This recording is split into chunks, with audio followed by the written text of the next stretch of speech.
UP के संभल में जामा मस्जिद के सर्वे के दौरान बवाल मच गया। लोगों ने जमकर उत्पात मचाया और पत्थरबाजी की, साथ ही कई गाड़ियों को भी आग के हवाले कर दिया गया।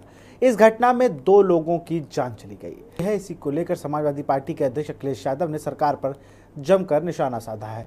अदालत के आदेश पर एएसआई की टीम सर्वे के लिए संभल की जामा मस्जिद पहुंची थी।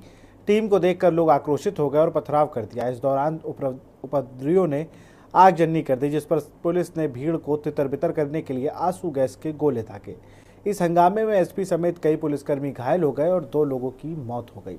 और इसी पर चर्चा के हमारे तनुज दीक्षित, अधिवक्ता सुप्रीम कोर्ट। तनुज के पास चलूंगा। तनुज, आप अधिवक्ता हैं सुप्रीम कोर्ट। कोर्ट एक बार किसी सर्वे को करने के लिए आदेश दे देता है तो स्वतः वहाँ का जो प्रशासन है ये उसकी जिम्मेदारी होती है सर्वे कराने की। और जैसा कि संभल के जामा मस्जिद का भी यही मामला था, इसमें न्यायालय द्वारा 26 तारीख तक जो है रिपोर्ट सबमिट करने के आदेश थे। वहां पर जब वे पहुंचे सुबह 6:30-7 बजे की, 7 से 11 वहां सर्वे होना था। 5 दिन पहले भी एक सर्वे हो चुका है और जब वो वहां पहुंचे तो आप देखिए 2 से 3 हजार लोगों की भीड़ आती है।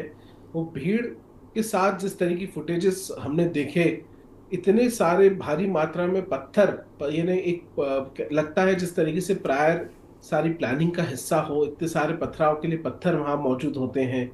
कहीं से पुलिस के द्वारा तो नहीं, लेकिन कहीं से किसी के द्वारा छत से फायरिंग होती है, कुछ जाने भी जाती हैं। तो देखिए इस तरीके का जो गंभीर मामला पूर्ण रूप से वहाँ जो माहौल भी बना है संभल में जामा मस्जिद के जो सर्वे के दौरान, साथ ही साथ जो इस तरह की घटनाएं जिस तरीके से हो रही है, ये वाकई में एक बहुत ही बड़ा चिंता का विषय है।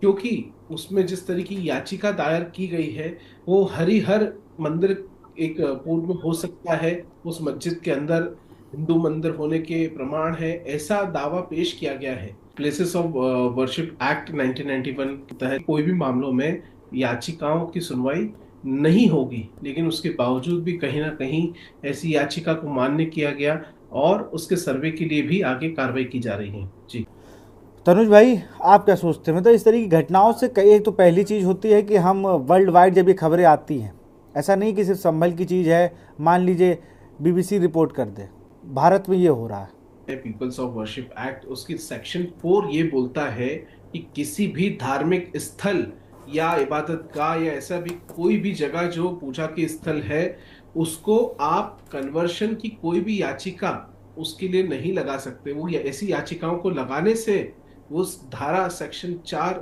जो है इस एक्ट का रोकता है। ये बहुत महत्वपूर्ण है।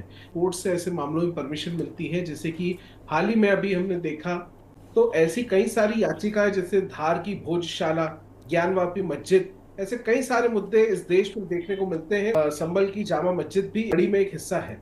ऐसे में अगर सर्वे होता भी है, अगर क्योंकि वो कोर्ट के निर्देशों पर है और न्यायपालिका से बड़ा इस देश में कुछ भी नहीं है, तो कोई भी समुदाय हो उन्हें सहर्ष स्वीकार करना चाहिए ऐसे आदेशों को। और देखिए ये सर्वे है, अभी कोई फैसले इस पे नहीं थे, कोई जजमेंट्स का टाइम नहीं था, ये सिर्फ सर्वे होना था और सर्वे में सत्यता बाहर आती। लेकिन ना जाने क्यों क्या स्थितियां बनी और क्यों इस तरीके से परिदृश्य देखने को मिला। ये वाकई में एक बेहद चिंताजनक और बहुत ही ऐसी परिस्थितियों में हम देख रहे हैं। हमें लगता है कि अभी भी जो चीजें हैं उसमें थोड़ी सुधार होने की आवश्यकताएं हैं। और देखिए जिस तरीके से ये सारी चीजों में वहाँ के सुपरिटेंडेंट ऑफ पुलिस हैं संभल के, वो तक घायल हुए हैं। मतलब कहीं ना कहीं पुलिस के साथ में भी एक बदसलूकी और जनता के द्वारा जो वहाँ भीड़ इकट्ठा हुई थी उनके द्वारा की गई।